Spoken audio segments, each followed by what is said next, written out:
Phyllis is my name, my people. Karibuni sana. Welcome to this channel, and you make sure you subscribe to our YouTube channel and all our social media platform.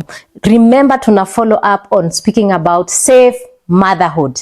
Safe motherhood ni nini, and we discussed it the other day. It is quite a big series because mothers need to be safe and they have to feel safe, especially the children with children, wale teenage mothers ambao tuko na wao, wale ambao tuna rescue from different places.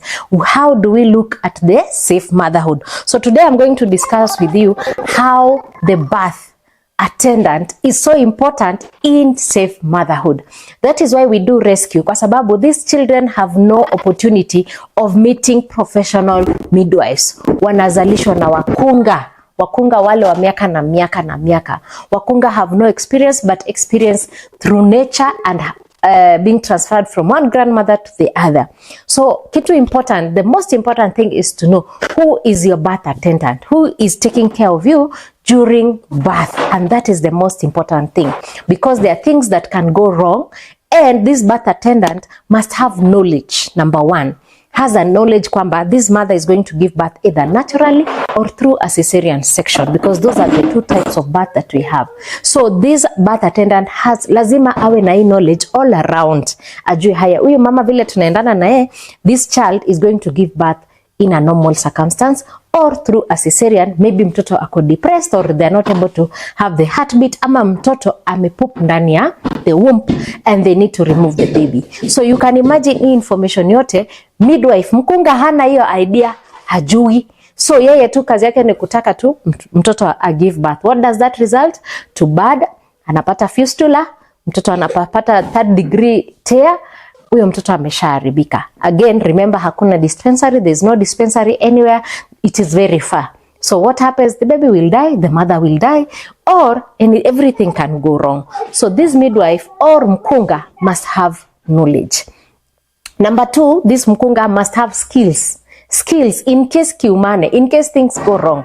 What other skills can they put in place that will help through this transition of giving birth? Remember, this is a child with a child. So if they don't have a skill, you remember the uterus of this child is haijakoma. It is not well developed. The vaginal wall is not well developed. So what happens in case of anything that goes wrong?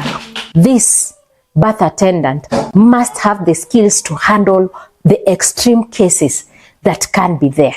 So that is why we talk. Number three, most important, is that this skill attendant, lazima huyu mkunga awe na equipments. Huyu midwife lazima awe na equipments enough in case of anything, an emergency. Or hata akuwe tu na gloves, vitu kama gloves, things like gloves, they are important to be there. Razor must be there.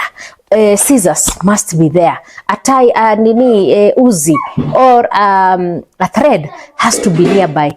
A holding or a receiving blanket or a lasso must be there. So you can imagine if you have a midwife who has no equipment at all to handle you.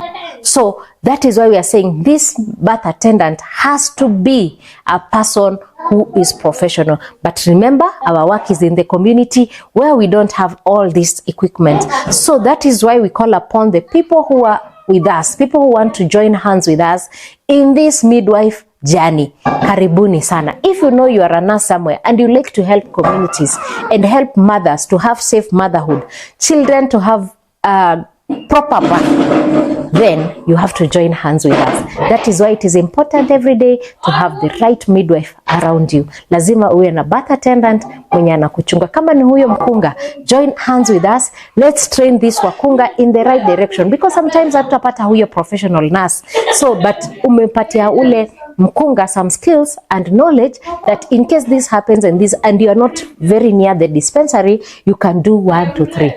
Utakuwa tumesaidia the birth attendant in mkunga kwa kijiji, and we will have safe births. Kwa hayo yote, asanteni. Thank you so much for listening to me, and we are continuing with this series. Asanteni sana. See you next. Subscribe. Don't cut.